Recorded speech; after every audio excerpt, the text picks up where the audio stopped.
Welcome back to my channel explore সৌরভে তোমাদের সবাইকে সুপ্রভাত। কেমন আছো? আশা করি ভালো আছো আর অনেক অনেক ঘুরছো। আজকে আমার ডেস্টিনেশন যাচ্ছি হচ্ছে সুন্দরবন। কিছুটা জলে কিছুটা স্থলে, দুটো মিলিয়ে দেখাবো সুন্দরবনকে। খুব অল্প সময় ছুটি পেয়েছি, তাই বেরিয়ে পড়েছি আবার আমার রথ নিয়ে। আর তোমরা থাকছো তো আমার সাথে শেষ পর্যন্ত এই ব্লগে। চলো যেতে যেতে কথা হবে, রাস্তা দেখাবো, অলরেডি লেট।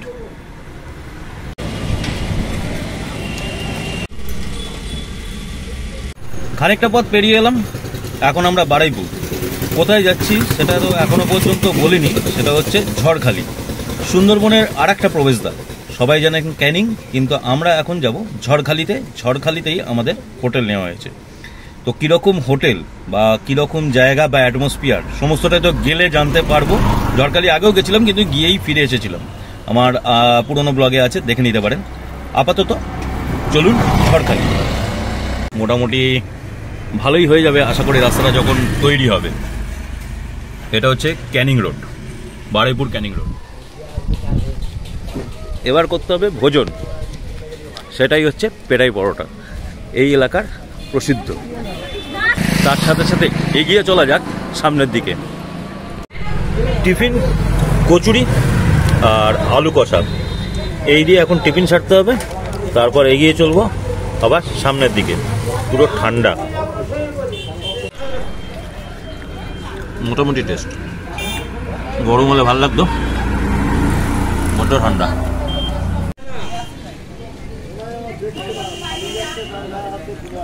সামনেই ক্যানিং নদী, ক্যানিং ব্রিজটা আমরা পেরোবো। ক্যানিং বাজারটা পেরিয়ে চলে এসেছি। রেল তো রেল বন্ধ হয়ে গেছে। রাস্তায় আমরা এখন গ্রাম বাংলা একটা ঝলক বা রূপ, সেইটা কিন্তু দেখতে পাচ্ছেন আমার ক্যামেরাতে। ধানের গোলা আর একা বেঁকা রাস্তা, মাটির বাড়ি, সমস্তটাই।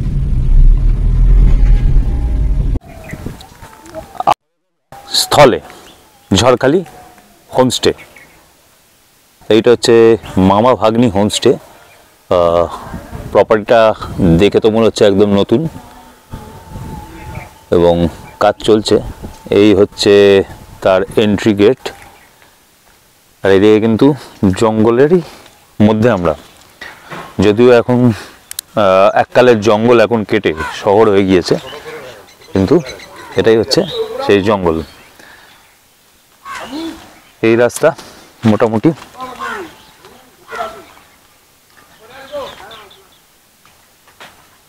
নানান রকমভাবে দেখাচ্ছি, জঙ্গলের অ্যাটমসফিয়ার বা আদার্স কিছু দেখাচ্ছি। এখানে ম্যানগ্রোভ যে ব্যাপারটা সেইটা পুরো পাবেন দেখতে। আর ওই দিকের যে রাস্তাটা, ওইটা দিয়ে সেই চিড়িয়াখানা। আমার আগে যদি ব্লগ ফলো করে থাকেন আমাকে, তাহলে দেখতে পাবেন ঝড়খালি বলে এর আগেও আমি ব্লগ করেছি। যাই হোক, আপাতত এই হচ্ছে হোমস্টেটা মামা ভাগ্নি, যেটা আগে বললাম। আমাদের জন্য রান্না হচ্ছে এখানে। চলুন দেখি কি রান্না হচ্ছে, কি অ্যাটমসফিয়ার। হোটেল থেকে একটু দূরে, এখান থেকে রান্নার বন্দোবস্ত করা হয়েছে, কারণ এখানে চেনা জানা একদিন ছিল, সেই সূত্রে। চলুন গিয়ে দেখি ভেতরে কি হচ্ছে।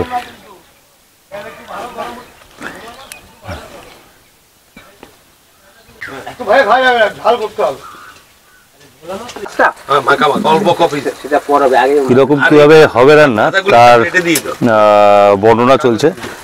নানান রকম মাছ, মাছ ভাজা, ভালো দেখাচ্ছে।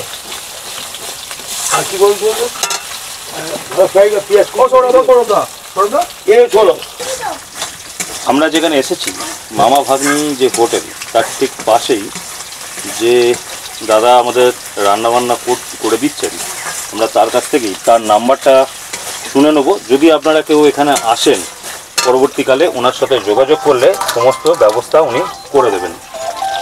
বলুন আপনার নাম। আমার নাম শ্রী সমীর এদবর। সমীর এদবর, এবং আপনার নাম্বার যদি থাকে তো দিয়ে দিন, ফোন নাম্বারটা। হ্যাঁ, আমার ফোন নাম্বার 9609105343। আর একবার এদিকে তাকিয়ে বলুন। 9609105343।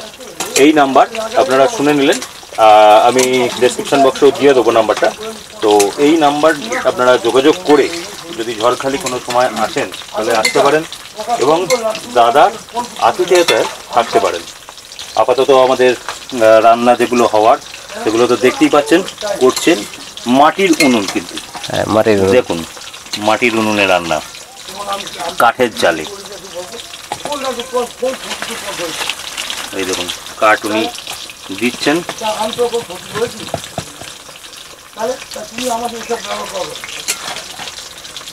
চলুন বাইরে যাওয়া যাক। ঠিক আছে।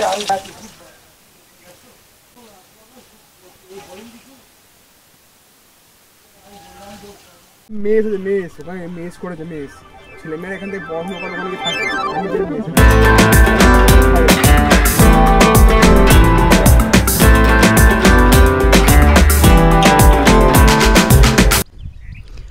মনে হচ্ছে না সেই ছবি আঁকা দৃশ্য আমরা ছোটোবেলায় যে ড্রয়িং করতাম সেই রকম।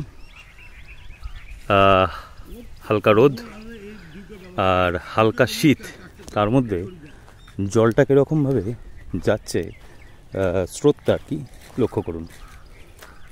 এই ক্যামেরাতে কতটা দেখতে পাবেন আমি জানি না, চেষ্টা করছি কতটা দেখা যাচ্ছে দেখুন।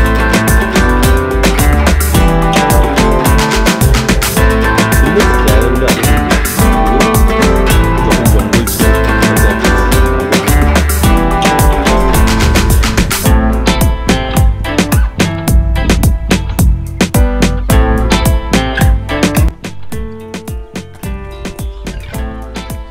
আমরা আছি এই হোটেলে, মামা ভাগ্নি হোমস্টে। আমি পুরো ডিটেলসটা ডেসক্রিপশন বক্সে দিয়ে দেবো, সেটা আপনারা দেখবেন। যদি ভালো লাগে আমার ব্লগে তাহলে এনাদের সাথে যোগাযোগ করেও আসতে পারেন। ঝড়খালি, সুন্দরবন।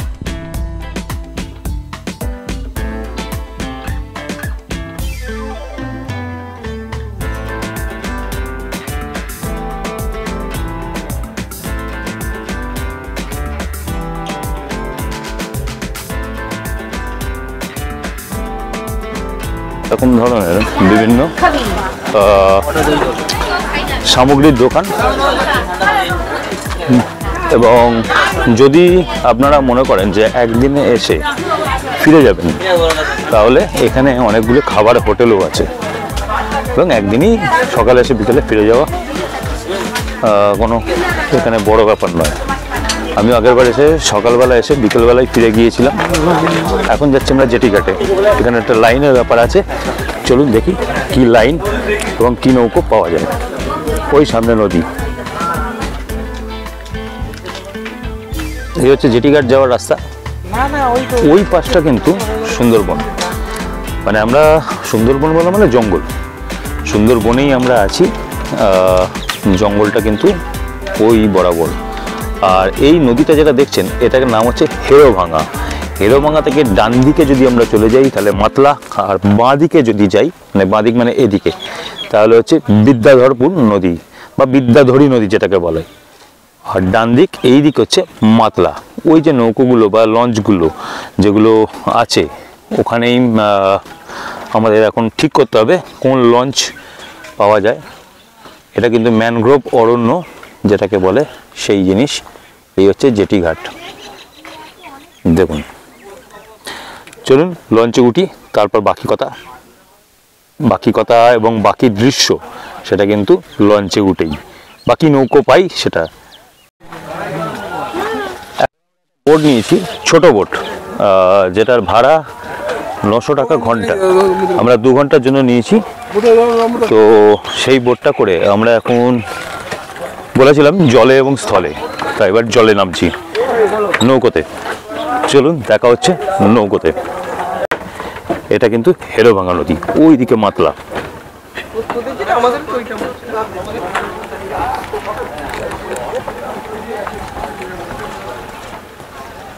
এইসব বোটগুলো ঘন্টা হিসেবে ভেসে পড়ে সুন্দরবন দর্শনের জন্য। আপনারা যারা আসবেন তারা কিন্তু এই ঘন্টা পিছু হিসেবেও ভাড়া নিতে পারেন, কিংবা 1 রাত্রির 2 দিন বা 2 রাত্রির 3 দিন সেইগুলোর জন্য কিন্তু ভাড়া নিতে পারেন।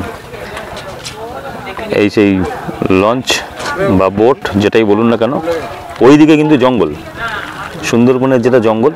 আর এইটাকে বারবারই বলছি, এটা হেরোভাঙা নদী, ওই দিকটা হচ্ছে মাতলা, কিন্তু আমরা যাব বিদ্যাধরী নদীর দিকে। চলুন যাওয়া যাক। এখানে একটা দাঁড়িয়ে রয়েছে মা সুমিত্রা।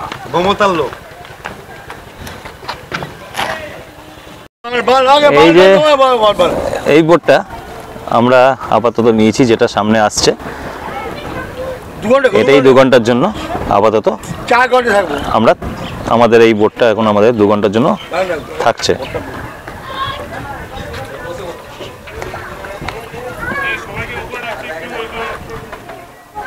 বোটটা জেটিতে লাগুক, ছোট বোট এটা, এই পাশে যেটা হচ্ছে বড় আর এটা হচ্ছে ছোট, সেইটা দেখে আমরা এখন ওপরে উঠবো বোটে। চলুন বোটে উঠে বাকিটা বলছি। বোটে আমরা উঠে পড়েছি এবং বোট আমাদের 4 জনের জন্যই আপাতত আমরা নিয়েছি ভাড়া।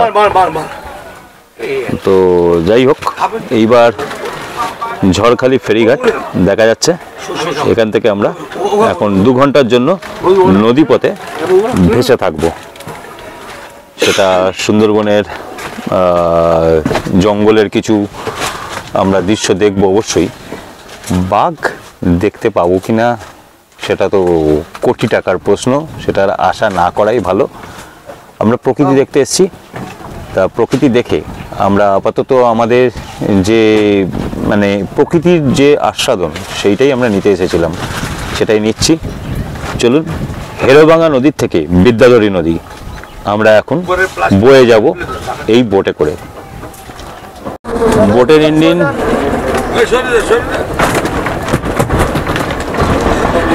বোটের ইঞ্জিন চালু হয়ে গিয়েছে এবং আমরা এখন নদীপথে ভ্রমণের জন্য তৈরি।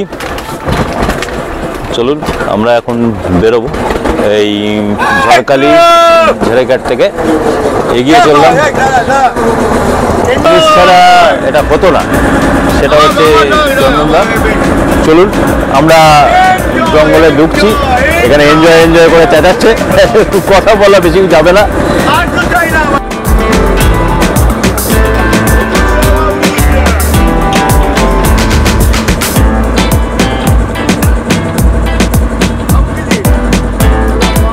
এখানে আমরা যে নৌকোটায় উঠেছি সেটার ভাড়া 900 টাকা আগেই বলেছিলাম।